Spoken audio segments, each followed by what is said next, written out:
हे बघा माझ्या झाडावरती ना किती बी आलं. हे बघा भाजीचं. हे बघा मी सुकायला ठेवलं होतं, म्हटलं झाडावरच सुकू दे. पण हे ना चिमण्या पाखरं आहेत ना, हे बघा काय करतात. हे बघा पानावरती किती बी बघा.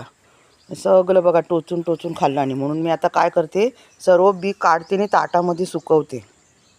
हे बघा कुठे कुठे बी टाकतात. हे बघा सगळीकडे पालाभाजी काय रुजली ती बघा. अशी चिमण्या सगळं ना चावून चावून टाकतात.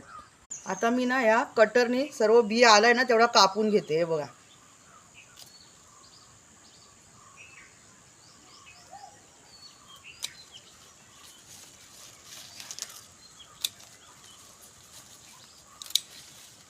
हे बघा. हा बघा एवढा बी काढला. आता हे ताटामध्ये मी असं सुकवणार, म्हणजे सगळं बी चांगलं मस्त सुकून आहे ना आतमधले काळी बी बाहेर येणार. कसं वाटलं व्हिडिओ? आवडला तर नक्की लाईक करा. धन्यवाद.